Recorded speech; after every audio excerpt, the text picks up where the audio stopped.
Pa lielam, nu jā, pa lielam var aiziet tikai uz poda, bet pa lielam AirPods Pro 3 ir manas šī brīža favorīta austiņas. Bet tikai tāpēc, ka man personīgi nav AirPods Pro 2, bet ja būtu, vai verdikts būtu tāds pats, vai ir vērts piemaksāt 30 eiro, lai pirktu šīs nevis Pro 2, vai jēga apgriedoties no Pro 2, vai ir labākas alternatīvas gan iPhone, gan Android lietotājiem?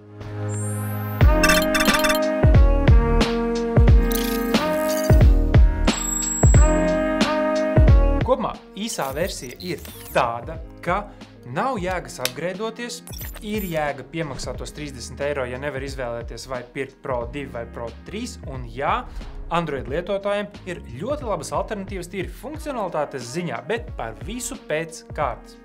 Vizuāli, pa ielu ejot, nekas nav mainījies. Atšķirības ir tik minimāls pret Pro 2, ka parasts plebejs tāpat neatšķirs. Reāla starpība ir tikai starp to daļu, kura lien iekšā ausīs. Un runājot par ielien ausīs, tad man šīs, arī kombinējot uzgaļus, derēja, tā, ērti, jā, bet tomēr manī, ka lēnītēm viena mēdz slīdēt ārā. Bet to sākot kopumā ir tā, ka lielākie jaunumi ir iekšā pašās austiņās, bet tas īstenībā ir tikai viens jaunums. Pirmkārt, tas ir lossless audio un Vision Pro atbalsts, kas ir funkcija, kura 99% lietotāji būs bezjēdzīga, bet lossless audio ir lieliski. Tiesa atkal, 99% šo austiņu lietotāji nemaz nepamanīs, ka kas tāds ir iespējams un strādā.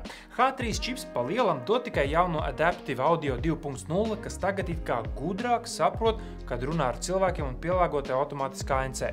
Un runājot par ANC, Apple sakot, ka tas ir par 20% efektīvāks. Tomēr putekļsūcēju es dzirdu tieši tāpat itin labi.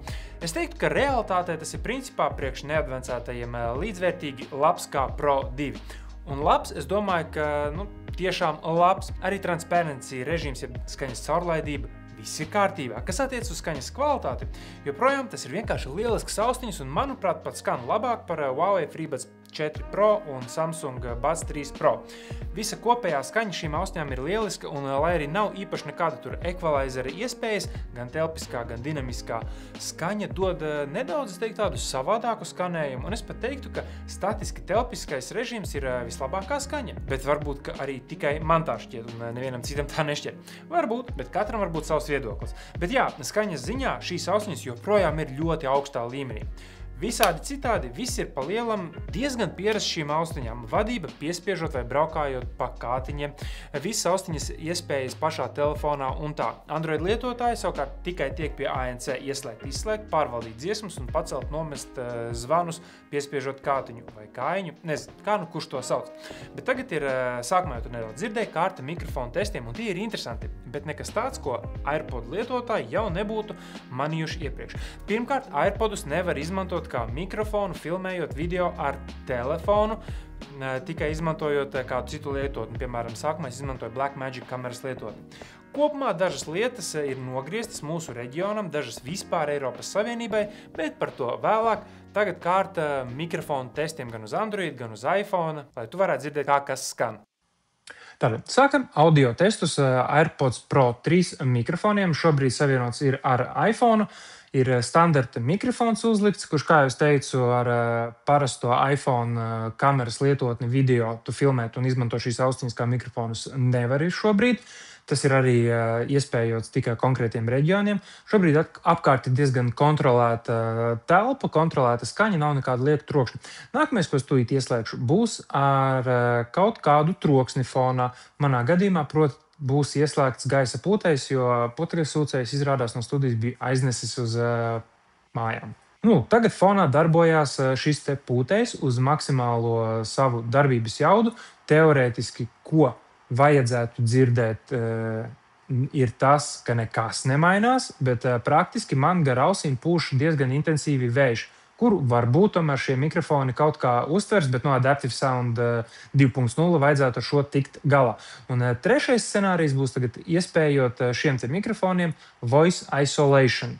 Un tagad ir atkal tie paši trokšņi ar to pašu pūtēju fonā, ieslēgts voice isolation, un vajadzētu būt visam vēl labāk. Diemžēl ieslēgt 4, kas ir tagad uz iPhone 26.0 versijas, nestrādājuši vēl feature spektrālais kaut kas.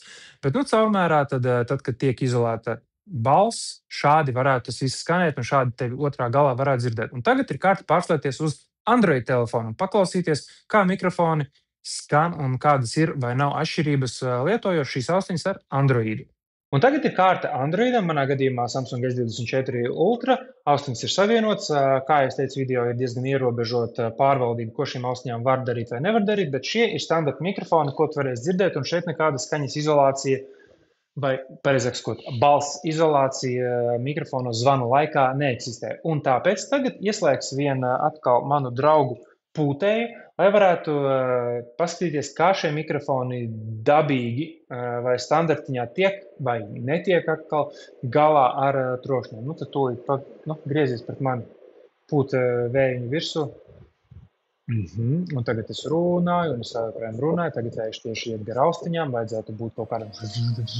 Ok, testus dzirdēji pats. Manuprāt, mikrofoni ir labi, viss ir kārtībā. Bet jā, žēl, ka tu nevari austiņu miķus izmantot parastajā iOS kameras lietotnē. Bet zini ko, vēl tu nevari izmantot, kas bija vislielākais jaunums visā prezentācijā – dzīvā tulkošana. Tā doma bija, ka lietojot iPhone Translate lietotni var izmantot austiņas tulkošanai, bet tad atkal pieslēdzās Eiropas Savienība. Pie mums šo feature nevar izmantot. Dinamiskais ANC man tā īsti nebija nosakāms, vai tiešām atšķir ielu no autobusa, bet beigās jau vien izmantoju vienkārši ieslēgtu un neķēpājos ar to Adaptive Audio 2.0, jo tas šķita, ka vairāk traucē mēģinot pieregulēties, kas un tur man apkārt notiek. No citām mazsvarīgākām lietām baterijas darbības laiks šīm austiņām ir apmēram 5 stundas ar ieslēgtu ANC un vēl apmēram 4 uzlādes ar kārbiņu. Tātad ļoti līdzīgi AirPods Pro 2. Bet tās uzlādēs tagad ātrāk kā oriģinālās AirPods Pro 2 ar kārbiņu, un ja tev ir AirPods 2 Pro ar USB-C, šķiet, ka tad uzlāde ir diezgan līdzīga. Jā, visas citas pa lielam jau sen zināmās lietas strādā, bet tās jaunās un feinās, ar ko šīs austiņas izceltos, nē. Kopumā tad visu velkot kopā verdikts nepirkt, apdomāt, šortlistēt vai pirkt. Te ir viss atkarīgs no tā, kādā pozīcijā tu, teiksim tā, esi. Ja tu domā par AirPods Pro pirkšanu un galvenie uzsvari ir uz labu mūzikas kvalitāti, ANC, labiem mikrofoniem un zīmēšanos, tad jā, pēc šīs nevis AirPods Pro 2, jo te 30 eiro beigās tur nebūs baigā starpība, bet produkts tev būs jaunāks un labāks. Ja tev jau ir AirPods Pro 2, nē, apgrēdoties nav vērts. Es pat varētu diskutēt, ka Android lietotāji arī var droši apsvērt šīs pie šiem pašiem nosacījumiem, kurus tikko minēju. Bet, ja gribi features, equalizerus, normālu lietošanu un pieņemamāku cenu, tad ir konkurentu piedāvātās austiņas, kuras diskutabli, bet pie noteiktiem scenārijiem varētu būt labāks pirkums. Apmēram tādi pīrāgi ir ar šīm te austiņām. Baigi nevilkšu vairāk šo video garumā. Ja tev ir jautājumi, droši rakstu komentāros. Šīs noteikti man paliks kā manas ikdienas austiņas un varēšu visu kaut kādus jautājumus atbildēt gan par iOS, gan par Android pasauli, bet visādi citādi. Paldies, ka noskaties, un tev zini, mēs ar tevi tiksimies jau kādā no nākamajiem video. Atā!